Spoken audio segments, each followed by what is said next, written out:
Hi dosto, welcome to back my YouTube channel. এতিয়া আপোনালোকক পুনৰবাৰ স্বাগতম জনালো মোৰ কৈলাশ ব্লগ YouTube চেনেললৈ। এতিয়া মই যাবলৈ ওলাইছো বিদ্যালয়ত মানে স্কুলত। সৌটো ৰাস্তা সৌ পিছফালে মোৰ এই মানে এইফালে মই এতিয়া চাইকেলখনেৰে যাম। এখন হৈছে মোৰ অতিকৈ ফেভৰাইট চাইকেলখনেৰে যাওঁ এতিয়া। এই সাইকেলখনেৰে খুব ভালকে যাওঁ সাইকেল চলাই। এতিয়া আমি পুনৰ যাত্ৰাটো আৰম্ভ কৰোঁ। এতিয়া আপোনালোকে চাই থাকক। আহি পালোঁ পাকা ৰাস্তা যাই আছোঁ এতিয়া। আহি যাওক আপোনালোকে ভিডিঅ'টো কেনেকৈ লাগে ছাবস্ক্ৰাইব কৰিব। হেই দোস্ত, এতিয়া আমি গৈ আছোঁ দৰংগিৰি পাবৰ বাবে বেছি দূৰ নাই। ইতিমধ্যে আমি বাঙাৰপাৰা ট্ৰেইন ৰাস্তা পাৰ হৈছোঁ। ইতিমধ্যে আমি আহি পাইছোঁ। এইটো কি পুখুৰী বুলি কয়, মংগল পুখুৰী না কি পুখুৰী বুলি কোৱা হয়। এইফালে চাওক ধাননি খেতি পথাৰ সেউজীয়া হৈ গৈছে। পৰিৱেশখন সেউজীয়া পথাৰেৰে ভৰা দেখি লৈছে। পৰিৱেশটো খুবেই ভাল। পৰিৱেশটো বিনষ্ট হোৱাৰ পৰা আমি এই সেউজীয়া কৰি ৰখাটো অতি দৰকাৰ। যে বন্ধুসকল, আপোনালোকে কমেণ্ট কৰি জনাবচোন যে এবাৰ ফল দি মৰা গছ বা গছসমূহক কি গছ বুলি কোৱা হয়, সেইটো আপোনালোকে নিশ্চয়কৈ জনাব।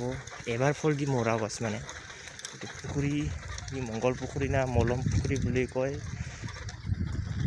চাই যাওক সেউজনা খেতিয়কজনে নিজৰ খেতিৰ দ্বাৰা খুব যতন ফুল গৈ ফল পাবৰ বাবে কষ্ট কৰি পানী দি আছে। খুব ভালদৰে বনাইছে দেই, কিন্তু চাবলগীয়া হয় দেই। কিন্তু আপোনালোকে চাই যাওক, চাইকেল চলাই খুব ভাল, কিন্তু পথাৰতে কৰি যাই আছে। সেইখন পথাৰত ৰোৱনীগৰাকী কেনেকুৱা ধান ৰুই আছে।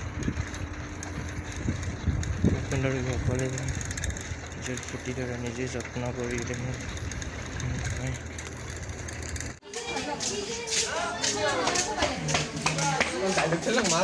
খুব দোস্ত আইজা দোস্ত চাইজা আমাৰ স্কুল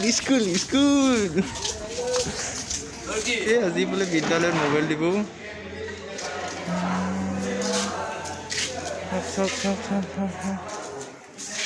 আৰু আমি আহি সেকশন বিত আহিলো। আমাৰ মাজত আছে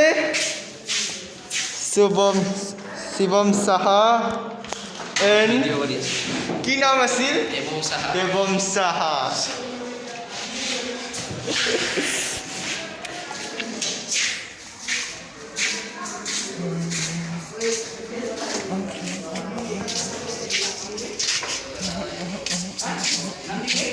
আমাৰ মাজত বহুত ছাত্ৰ ছাত্ৰী উপস্থিত আছে।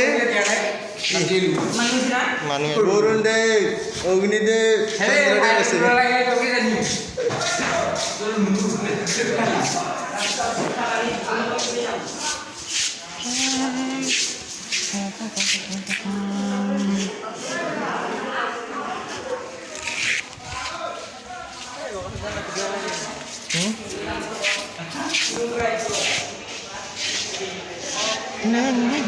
Naiku